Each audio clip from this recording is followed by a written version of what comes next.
Pelaku pembunuhan kucing Tayo di Medan, Sumatera Utara telah dihukum penjara 2 tahun 6 bulan. Sekarang terjadi lagi di Bekasi.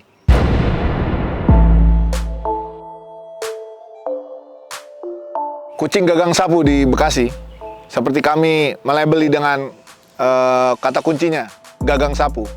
Kucing ini sedang enak-enak tidur di depan rumah pemiliknya, lalu datang orang yang memukul dengan gagang sapu. Pemukulan atau penganiayaan kepada hewan, maka itu harus ada pertanggungjawaban. Buat apa gitu? Wong kucingnya juga lagi tidur, terus kenapa harus dipukul? Apa alasannya atau apa situasinya? Yang kedua, caranya juga.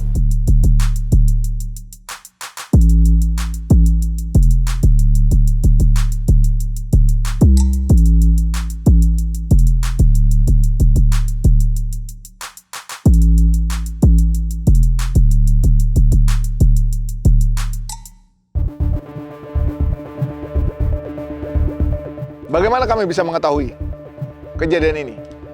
Sedangkan pemiliknya tidak ingin melaporkan. Terus komunitas Defender akhirnya melihat, disebarin lah. Jadi sebelum dihapus sempat komunitas melihat. Jadi ya di situ dikasusin semuanya, Pak. Pada Februari 2020, kami mendapatkan video tentang seorang anak perempuan yang berkeluh kesah, yang curhat, yang mengutarakan kemarahan dan kesedihannya tentang seekor kucing kesayangan dia yang mati dipukul oleh tetangganya sendiri. Ini kan kucing, binatang, cuman dia bisa makan sama tidur gitu. Kenapa mesti harus dipukul, harus gimana? Diusir juga, disiram pakai air juga nggak masalah katanya gitu. Kenapa gini? Wah, ini udah nggak bagus ini kayak gini, udah nggak nyaman untuk digang apa begini. Kami menghubungi yang bersangkutan untuk menawarkan bantuan advokasi hukum. Kucing itu sebenarnya punya tetangga saya. Nah, jadi kucing tetangga saya itu ya namanya kucing ya, nikah nggak kawin lah kalau terus punya anak. Nah, itu anak dari kucing saya juga. Kami perlu mencari tahu siapa pelakunya dengan mengupload di sosial media. Ada beberapa netizen yang menghubungi kami bahwa terjadinya adalah di wilayah mereka. Kebetulan, salah satu informan yang menghubungi kami adalah anak dari ketua pengurus lingkungan. Dia pecinta banget, cinta kucing. Sampai di rumahnya ada 15-an kucing. Ya. Jadi dia sempat ngebela juga ibu saya. Saya bilang, permasalahan kenapa? Katanya, orang nggak salah kok. Ibu ini cuma bertanya kenapa diancam. Gitu, kasus pengancaman gini.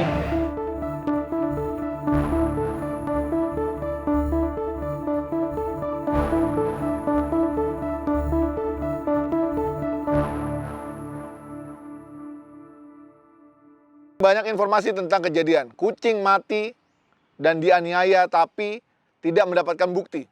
Pelakunya orang yang sama. Kali ini bukti otentik dimiliki. Kali ini semua bukti cukup untuk bisa dilanjutkan ke proses hukum.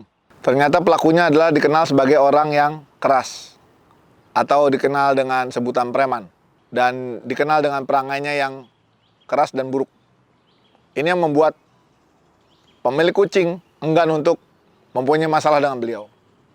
Tapi kami mempunyai legal standing untuk bisa melaporkan kasus ini ke kepolisian. Dan kami ingin mengedukasi masyarakat bahwa ini bukan sekedar membela kucing. Ini bukan sekedar membela hak hidup hewan. Tapi ada beberapa hal yang jauh lebih penting dari itu.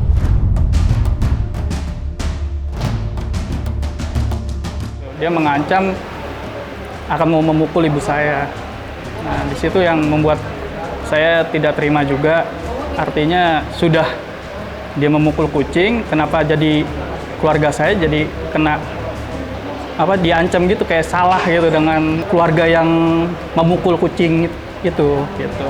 Ya intinya sih gitu aja sih, Pak. Jadi saya nggak terlalu banyak untuk ininya. Akhirnya saya mengkasuskan ini karena bukan hanya kucing, takutnya ibu saya itu untuk kedepannya diancam lagi gitu, yang saya takutin gitu, karena ibu saya kan berdua dengan adik saya tuh nggak tinggal sama ibu saya, orang tua saya, jadi Akhirnya saya mengkasuskan ini juga dengan ancaman, pihak pengancaman gitu. Jadi takutnya ibu saya tuh nggak tenang tinggal di situ.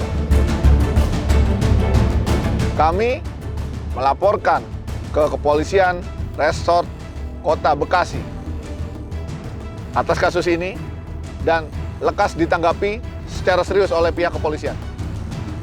Ini kami sangat menghargai kinerja kepolisian yang bergerak cepat dan menangkap pelaku untuk dimintai keterangan. Dan akhirnya setelah 1,5 tahun lebih kasus ini berjalan, akhirnya persidangan dimulai.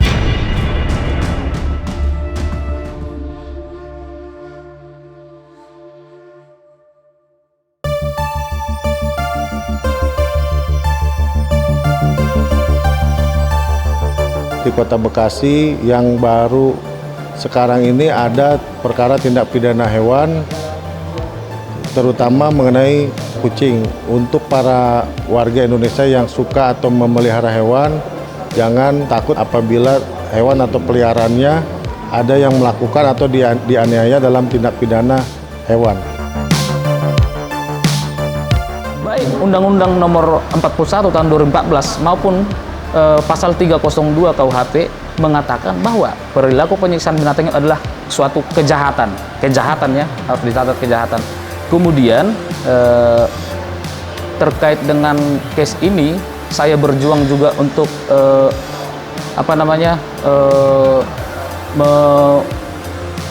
menggalakkan perlindungan hewan ini.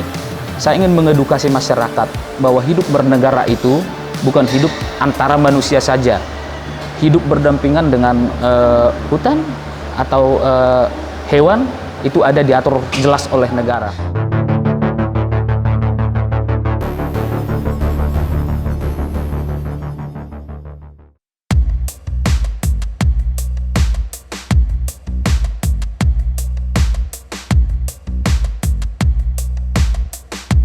Kita bisa lihat kasus pemusnahan unggas ketika ada virus SARS.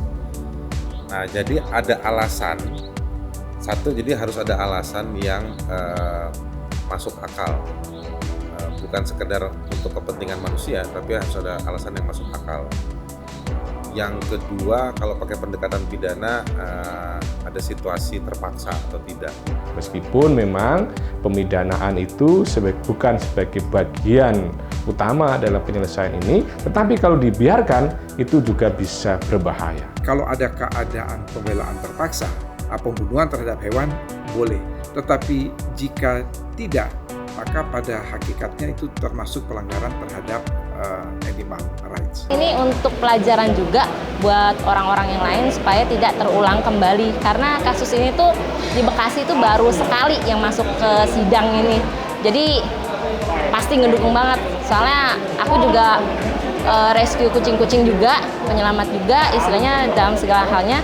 Jadi aku seneng banget dengan hal-hal seperti ini.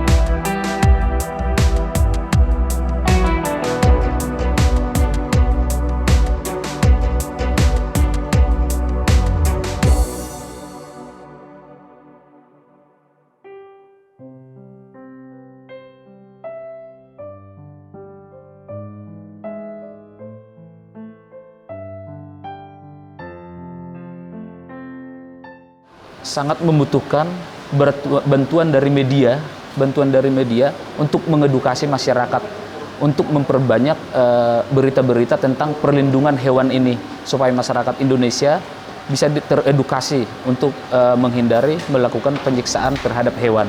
Sesungguhnya hewan itu adalah memiliki hak hidup, memiliki hak untuk dilindungi, memiliki kesempatan untuk berkembang biak secara nyaman, dan tidak boleh ada perilaku yang menyebabkan hewan itu teraniaya, hewan itu terancam nyawanya, atau hewan itu menderita kesakitan.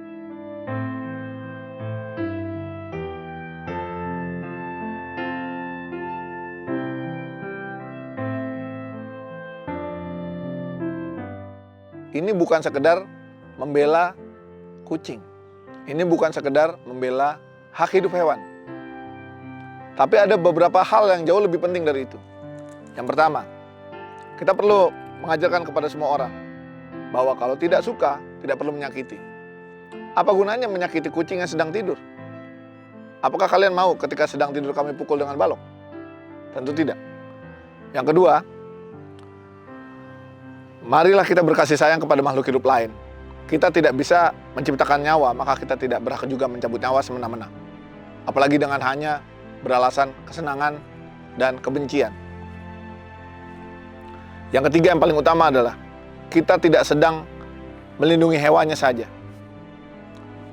Kita sedang melindungi generasi Indonesia dari bibit-bibit psikopat yang bisa menular dan dicontoh oleh generasi kita. Banyak pembuktian di negara-negara maju bahwa orang-orang yang kejam, orang-orang yang melakukan penembakan massal, orang-orang yang melakukan pembunuhan berantai, itu mempunyai background yang sama, yaitu mereka suka menganiaya hewan. Yang terakhir adalah pelaku penembakan di sekolah di Amerika Serikat yang menewaskan puluhan orang dalam satu sekolahan saja. Sebelumnya telah menceritakan dan mengupload bahwa dirinya telah memutilasi hewan-hewan yang disertai dengan rasa bangga dan tertawa. Jadi inilah alarm bangun tidur kita. Jangan sampai kita terlena. Mungkin saat ini masyarakat akan menertawakan kita. Apa gunanya capek-capek mempolisikan orang hanya karena kucing? Tidak hanya itu. Suatu saat kalian semua akan mengerti bahwa langkah untuk melindungi generasi Indonesia sudah dimulai oleh teman-teman, para pemerhati hewan. Jangan sampai generasi kita, anak cucu kita, dikelilingi oleh orang-orang yang berbahaya, yang suka menyiksa hewan, lalu meningkatkan targetnya kepada manusia yang tidak bisa melawan seperti manula dan balita. Mari kita bersihkan Indonesia dari penganiayaan hewan.